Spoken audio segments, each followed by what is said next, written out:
Bismillahirrahmanirrahim. Assalamualaikum warahmatullahi wabarakatuh. Kaifa halukum? Apa kabar semuanya? Alhamdulillah ya. Mudah-mudahan bi khair wassadad wassalamah, dalam keadaan bahagia, dalam keadaan sehat dan juga selamat. Amin ya rabbal alamin. Alhamdulillahirabbil alamin, wassalatu wassalamu ala sayyidina al-karim Muhammadin sallallahu alaihi wasallam wa ala alihi wa ashabihi wa man tabi'ahum bi ihsanin ila yaumiddin. Asyhadu an la ilaha illallah wahdahu la syarikalah wa asyhadu anna Muhammadan abduhu wa rasuluhu la nabiyya ba'da. Amma ba'd. Ikhwatu iman, para ikhwan akhwat, saudara-saudaraku, rekan-rekan dan juga para pemirsa majelis online ya, atau ngaji online pengetahuan agama dengan nama kerennya adalah Ngopi.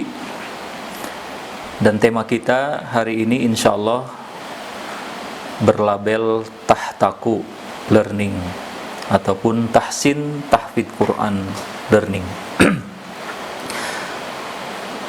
Mungkin karena waktu juga sudah lewat setengah jam, maka kita akan sedikit percepat bahwa deskripsi dari program ini insya Allah adalah program kita akan mengupas tuntas tajwid dan tahsin. Tajwid dan tahsin ya, kaidah-kaidah membaca Al-Quran. Kemudian kita akan praktekkan atau aplikasikan dengan tahfidnya atau hafalannya dalam program ini insyaallah, dan nanti kita realisasikan dalam bentuk FGD ya, ataupun halakoh-halakoh Quran yang akan kita kelompokkan nanti. Dan pada intinya kita akan belajar, para hadirin sekalian, ikhwatu iman rahimakumullah, tahsin kaidah-kaidahnya dari mulai dasar. Nanti mungkin menyesuaikan peserta yang sudah mengetahui, mungkin hanya merefresh atau mengulang pemahaman mereka atau mempertajam lagi dari dasar hingga nanti level expert ataupun mahir. Jadi nanti kita ada 3 level dasar atau mubtadi, kemudian level lanjutan ataupun mutawassit, ataupun dalam bahasa Inggrisnya mungkin intermediate, kemudian mahir ataupun level expert ya. Dan insya Allah semua kita akan coba, tidak hanya sekedar materi tersampaikan, kemudian ada mungkin juga diskusi tanya jawab, tapi nanti kita aplikasikan dalam bentuk praktek ya, praktek hafalan sebagai implementasi dari teori yang kita pelajari, kemudian dikemas nanti dalam sebuah program ataupun dalam bentuk buku mutaba'ah harian. Kedengaran ya suaranya ya, insyaallah. Baik, kita lihat ikhwafillah, bahwa sebelum kita menguasai ataupun membahas tentang materi tajwid dan tahfidz ya, ini 2 hal yang tidak bisa dipisahkan, tahsin dan tahfidz, maka kita akan kaji dulu muqaddimah ataupun madkhal ya, prolognya sebelum masuk ke masalah pembahasan tajwid, supaya nanti kita punya bekal, punya inspirasi ya, punya gambaran bagaimana kita harus melakukan proses nanti belajar tahsin ini, mana yang memang cukup efektif dan efisien, juga sesuai dengan kemampuan kita, dengan kondisi kita, pemahaman kita. Maka ada 3 hal sebagai pondasinya atau landasan yang harus kita ketahui bersama. Ikhwafillah, para pemirsa dan juga teman-teman saudara-saudara sekalian di majelis Ngopi, kira-kira menurut antum belajar tajwid, belajar tahsin, menguasainya, mempraktekannya dalam tahfidz, kira-kira mudah atau susah? Mudah atau susah? Atau susah atau mudah? Maka ini pertanyaan yang seringkali dilontarkan, tapi jawabannya kadang-kadang membingungkan kita, karena dibilang mudah sebenarnya susah, dibilang susah juga mudah. Nah, untuk untuk mengkondisikan suasana ataupun kondisi ini, maka setidaknya kita harus memiliki basic dasar, ya, yang itu ada 3 nanti klasifikasinya. Dasar yang pertama adalah dasar ideologi kita, pemahaman tentang keyakinan dalam hati kita. Kemudian yang kedua tentang image, mindset kita atau karakter kita. Dan yang terakhir adalah bagaimana tentang sebuah kebiasaan kita ataupun ta'amul kita, interaksi kita selama ini dengan Al-Quran. Maka 3 komponen ini harus ada proses transformasi ataupun perubahan ataupun tahwil dalam bahasa Arabnya. Maka saya ingin mengatakan, sebelum kita memasuki nanti praktek, ya, ini ada Quran di sini, menghafalkan Al-Quran dan belajar bagaimana menerapkan kaidah-kaidah tajwid dalam bacaan-bacaan Quran, baik yang kita baca secara tilawah maupun nanti kita hafalkan dalam proses tahfidz, lalu kita mempraktekannya dalam sholat. Kita akan sedikit memberikan penjelasan tentang transformasi 3 faktor atau 3 komponen ini, yang akan kita ringkas dengan 2 kata, yaitu the power of transformation atau the power of change. Jadi ini boleh dikatakan transformasi atau change, ya, perubahan. Maka yang pertama adalah kita lihat perubahan transformasi teori atau informasi menjadi ideologi. Teh Lisna, Bu Lisni, punten. Ini kedengaran, kelihatan ininya, screen-nya? Ada, ya? Oke, baik. Kita lanjutkan. Yang pertama adalah yang harus kita rubah, yang harus kita transformasikan, ya, atau dalam bahasa kerennya convert, adalah dari sebelumnya kita mengetahui teori-teori atau informasi-informasi tentang Al-Quran, tentang fadilah, tentang keutamaan, tentang keistimewaan Al-Quran. Sekarang kita rubah semua itu menjadi sebuah ideologi. Jadi poin pertama adalah bagaimana mentransformasikan teori atau informasi tentang Al-Quran, fadilah, keutamaan dan sebagainya menjadi sebuah keyakinan ideologi yang tertanam, terhujam, terpatri dalam hati sanubari kita. Oke, yang pertama, maka kita harus menyamakan dulu ataupun merubah visi, misi, persepsi dan orientasi kita. Ya, ini sebenarnya ada video, nanti cuma mungkin waktu kurang cukup kita tayangkan, ya. Video bagaimana inspirasi Al-Quran, bahwa kita ada metode nanti yang akan kita praktekkan, ya, yaitu metode Gaza, dan juga nanti tahsinnya ada tahsin metode Nurul Bayan ataupun Al-Qaidah Nuraniyah. Ternyata ini inspirasinya adalah dari anak-anak Palestina, orang-orang Palestina, para pemuda, para orang tua, bahkan orang-orang lanjut usia. Mereka memiliki visi, misi, persepsi dan orientasi yang sama atau frekuensi yang sama tentang bagaimana memahami konsep Al-Quran yang harus tertanam, yang harus menjadi ideologi, bukan hanya sekedar informasi, bukan hanya sekedar teori. Contoh misalnya, bagaimana sebuah hadis yang mungkin sudah familiar di antara antum semuanya, para sahabat, para pemirsa sekalian, tentang khairukum man ta'allama al-Qur'ana wa 'allamahu. Sebaik-baiknya di antara kalian, di antara kamu sekalian, adalah orang yang belajar dan mengajarkan Al-Quran. Ini sebuah teori, ini sebuah informasi dari hadis Nabi yang tertuang diriwayatkan oleh Bukhari.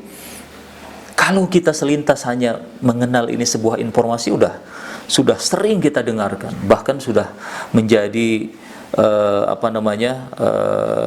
menjadi berita sehari-hari di kalangan para penghafal Quran. Tapi sejauh mana bahwa informasi atau teori ini betul-betul terhujam dalam hati kita, terpatri dalam sanubari kita, sebagai sebuah keyakinan atau ideologi. Maka maaf, di sana orang-orang Gaza, orang-orang Palestina, kenapa dalam suasana mereka terembargo atau terisolasi sejak dulu, mereka merasakan lockdown itu sejak dulu, 80 tahun yang lalu, kita baru sekarang-sekarang ini. Kemudian mereka juga mengalami masa kesulitan, masa yang betul-betul kekurangan, serba kekurangan, juga terembargo dari beberapa pasokan-pasokan makanan, obat-obatan dan sebagainya. Tapi dalam kondisi yang begitu menderita, bagaimana anak-anak di Gaza, orang-orang Gaza, keluarga-keluarga Gaza banyak melahirkan para penghafal Al-Quran. Tapi mereka bukan hanya sekedar penghafal Al-Quran. Mungkin penghafal Al-Quran di mana-mana banyak, bahkan di kita di Indonesia. Seorang hafid melahirkan hafid lagi, rumah Quran melahirkan para hafid-hafid lagi. Tapi di sana ada sebuah diferensi, pembeda, bahwa mereka tidak hanya sekedar menghafal, menjadi penghafal Al-Quran. Tujuan mereka bukan hanya sebagai penghafal Al-Quran. Itu sekedar wasilah saja. Tapi tujuan utama mereka adalah bagaimana mereka mendapatkan tiket ke surga dengan Al-Quran. Bagaimana keluarga, orang tua bangga bahwa nanti kelak mereka mendapatkan tiket dengan anak-anak mereka para penghafal Quran, yang akan dikenakan nanti jubah kemuliaan oleh anaknya sendiri yang dicari. Mereka yang mencari kita, orang tuanya. Bagaimana kemudian Quran menjadi penyelamat, itu semua tertanam dalam hati sanubari dan menjadi ideologi, menjadi sebuah keyakinan dan akidah bagi mereka. Maka lihat, visi mereka tentang bagaimana menjadi generasi Al-Quran itu betul-betul difahami dengan baik. Dan orientasinya ataupun misinya, mereka menjadi betul-betul orang yang bermanfaat, kemudian menjadi orang yang berguna dalam kehidupan mereka, dalam bermasyarakat dengan menjadi seorang penghafal Quran. Kemudian mereka ulet belajar, kemudian butuh kesungguhan, kemudian bersabar, bertawakal. Dan terakhir orientasi mereka, bahwa mereka orientasi untuk menghafal Quran ini bukan hanya sekedar menghafal Quran, tapi jauh ke depan mereka menjadi mujahid, mereka menjadi orang-orang yang kelak akan diberikan mahkota kemuliaan, diberikan keutamaan dan keistimewaan oleh Allah Subhanahu wa taala karena keistimewaan dan keagungan Al-Qur'anul Karim. Dan semua itu tertanam, terpatri, terhujam dalam keyakinan mereka. Oleh karena itu, hadirin ikhwatul iman, para ikhwan dan akhwat, ya, pemirsa sekalian, inilah bagaimana kita berupaya mentransformasikan teori-teori informasi menjadi sebuah ideologi. Maka tadi, hadis tadi tentang khairukum man ta'allamal Qur'an wa 'allamahu, mereka meyakini bahwa kita adalah orang yang terbaik, bukan presiden, bukan gubernur, bukan bupati, bukan bisnismen.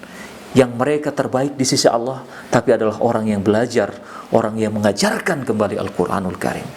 Itu ada dalam benak pikiran mereka, sehingga kemudian muncullah inspirasi dan motivasi, dan itu kemudian akhirnya menjadi sebuah energi. Lalu hadis lain, mereka bagaimana memahamkan terhadap anak-anak mereka, orang tua, keluarga, ayah, bunda, tentang hadis ini. Insya Allah akan kita kupas nanti, ada 12 keutamaan. Kita kupas salah satunya saja. Bagaimana memberikan sebuah pemahaman yang sederhana bagi anak-anak kita ketika hadis ini kita jelaskan kepada mereka apa keutamaan orang-orang yang menghafal, belajar dan menghafalkan Al-Quran. Adik coba lihat misalnya kepada anak kita, Neng atau AA, ya. Coba kalau orang yang terbaik adalah orang yang menghafal Quran, yang belajar Al-Quran, menghafalkan Al-Quran, lalu mengajarkan kembali. Berarti di sini kita lihat kesimpulannya, orang yang terkait dengan Al-Quran adalah menjadi orang yang terbaik, yang khairun nas. Apakah cuma kita? Tidak. Berikan pemahaman anak, simulasi atau contoh. Bagaimana malaikat Jibril misalnya, malaikat yang tugasnya menyampaikan wahyu Al-Quran, terkait dengan Al-Quran sebagai kurirnya saja, tapi bagaimana subhanallah kemudian menjadi sayyidul malaikah, malaikat terbaik. Allah berikan posisi terhormat mulia kepada malaikat Jibril karena terkait dengan Al-Quran. Kemudian yang kedua, Selain Al-Quran, selain malaikat Jibril, tentu Nabi Muhammad. Nabi Muhammad penerima wahyu Al-Quran. Lalu apa julukan Nabi Muhammad? Sayyidul Anbiya'i wal Mursalin, pemimpin para nabi dan para rasul. Allahu Akbar, subhanallah. Bagaimana keutamaan Al-Quran menjadikan Nabi menjadi Sayyidul Anbiya'i wal Mursalin. Baiklah itu para nabi. Ada nggak dimensi lain selain objek? Ada. Waktu terkait dengan Quran menjadi mulia. Waktu sekarang kita ini, Syahrul Ramadan alladzi unzila fihi al-Quran. Bahwa Ramadan menjadi mulia, menjadi istimewa di antara bulan-bulan yang lain. Kenapa? Di antara sebabnya adalah diturunkannya Al-Quran pada bulan itu. Lagi-lagi Al-Quran difahami, diyakini sebagai sebab kemuliaan datang pada bulan ketika terkait bulan itu dengan turunnya Al-Quran. Berikutnya, ikhwatu fillah, selain dimensi waktu yang Ramadan itu, ada nggak waktu yang lebih spesifik lagi, sempit? Ada, yaitu malam Lailatul Qadar. Coba kita, ayatnya sudah tidak asing lagi. Inna anzalnahu fi lailatul qadr. Wa ma adraka ma lailatul qadr? Lailatul qadri khairum min alfi syahr. Coba bayangkan bagaimana kemudian Al-Quran ada hadir di waktu malam, disebutkan dimensi waktunya yaitu malam, kemudian menjadi malam itu istimewa, mulia, dan lebih baik dari 1000 bulan. Allah gambarkan itu dalam surat Al-Qadar. Allahu Akbar. Dan yang terakhir, ada enggak dimensi lain selain objek, selain waktu? Ada, yaitu dimensi tempat. Tempat. Ya. Quran turun di mana? Di Mekah dan Madinah. Coba lihat, Mekah Madinah mendapatkan keutamaan dua julukan bagi dua tempat ini, Haramaini Syarifain, dua tempat yang haramain, ya, yang Allah muliakan, agungkan. Syarifain juga yang terhormat, yang mendapat kehormatan, yang tidak sembarang orang masuk, orang-orang kafir tidak boleh masuk, ya, ke dua tempat yang haramain disucikan ini. Maka ikhwafillah, para ahibba Al-Quran, pencinta Al-Quran, kita mari di komponen pertama yang harus kita transformasi, mari jadikan seluruh informasi keutamaan Al-Quran yang sangat banyak sekali, di antaranya satu tadi, menjadi sebuah ideologi. Maka kalau ini sudah terjadi, insya Allah kita akan muncul inspirasi kita, muncul semangat kita, muncul kemudian energi kekuatan kita. Tiba-tiba kita tidak menjadi orang lagi yang pemalas, orang yang kemudian kurang motivasi dan sebagainya. Baik, yang kedua, kita lanjutkan transformasi image, mindset. Yang tadinya kita pikir menghafal Quran itu, belajar teori itu sulit, susah. Kita rubah, kita transformasikan, ya, dengan sesuatu yang baru, yang lawan dari itu sendiri. Pasif menjadi aktif. Ya, sebelumnya kita tidak, kurang aktif, kurang merespon, tapi sekarang cepat responnya. Kemudian persepsi negatif juga kita rubah, ya, sulit, kemudian berat, banyak, kita rubah menjadi sesuatu yang mudah, sesuatu yang sedikit, sesuatu yang subhanallah. Karena ini juga Allah firmankan ayatnya mengenai image mindset kita, tentang kesulitan, tentang beban, ataupun tentang banyaknya, beratnya menghafal Quran atau belajar Al-Quran. Maka dalam surat salah satu surat Allah kemudian berfirman, ya, 4 kali sebutkan, walaqad yassarnal Qur'ana lidzikri fahal min muddakir. Dan sungguh kami telah mudahkan. Di sini ada kata-kata la dan qad, dua kata penegas bahwa Al-Quran itu, ya, kalau misalnya bahasanya wa yassarna, dan kami mudahkan, itu biasa. Tapi di sini walaqad, dan sungguh benar-benar kami telah mudahkan Al-Quran itu untuk dipelajari, untuk dijadikan peringatan, untuk dihafalkan, ditadaburi, dipelajari. Allahu Akbar. Inilah bahkan Allah sebutkan, ya, 4 kali dalam surat Al-Qamar ini tentang keutamaan atau kemudahan belajar Al-Quran. Maka dari itu, dari sekarang, tentang sebuah image, mindset kita, pemikiran kita, pandangan kita terhadap Al-Quran yang tadinya negatif, yang tadinya positif, yang tadinya susah, yang tadinya menjadi beban, yang tadinya berat, yang tadinya menjadi sebuah rutinitas saja, kita rubah itu semuanya menjadi sesuatu yang mudah, yang smart, yang luar biasa, kemudian juga ringan rasanya, kemudian sedikit juga kajiannya. Nanti kita akan pelajari bagaimana misalnya tahsin itu sebenarnya 3 belajar. Kita belajar tentang huruf, kemudian tentang gunnah, dan tentang mad panjang pendek. Sedangkan sisanya adalah aksesoris atau sisanya pelengkap saja. Tentang tarkik wa tafkhim, tentang wukuf waqaf al ibtida, tentang ayat-ayat al-gharibah dan sebagainya. Itu aksesoris yang penjelasannya tidak terlalu banyak. Tapi intinya ada 3. Begitupun nanti dalam konsep kita menghafal Al-Quran juga insya Allah tidak akan berat, tidak akan susah, karena kita sudah mengetahui transformasi ini harus kita rubah mulai sekarang. Dan yang terakhir adalah transformasi karakter kita, kepribadian kita dalam menyikapi dan berinteraksi dengan Al-Quranul Karim. Maka kalau kita pernah mengeluh, Ustaz, bagaimana kita susah, kita sudah tua, kita sudah umur 40 tahun, kita juga banyak pelajaran, banyak yang harus kita mahasiswa ini sibuk dengan segala macamnya. Maka ini harus kita rubah. Ini sebuah tradisi, kebiasaan, sebuah karakter perilaku, kepribadian. Maka bagaimana caranya? Kita transformasikan, kita rubah. Change from old habit to new habit. Kita rubah kebiasaan lama menjadi kebiasaan baru. Bagaimana cara merubahnya? Maka ada rumusnya, ada 7 ya. Yang pertama adalah ini disebut 7M ya. 7 miliar, mahal sekali ini perubahannya. Kita lihat pertama adalah memaksakan diri ya. Bahasa Indonesianya memaksakan diri. Kalau bahasa Sundanya maksakeun maneh, MM. Harus dipaksakan ketika kita merasa malas, kemudian merasa berat, kemudian merasa mungkin terlalu banyak beban kita rasakan, maka paksakan. Walaupun sebisa mungkin kita paksakan. Kemudian yang kedua, memaksakan diri lagi. Ternyata memaksakan diri itu tidak cukup sekali. Maka di sini ada konsep teorinya adalah 2 kali paksakan kembali. Masih tidak bisa, maka yang ketiga kali paksakan sekali lagi.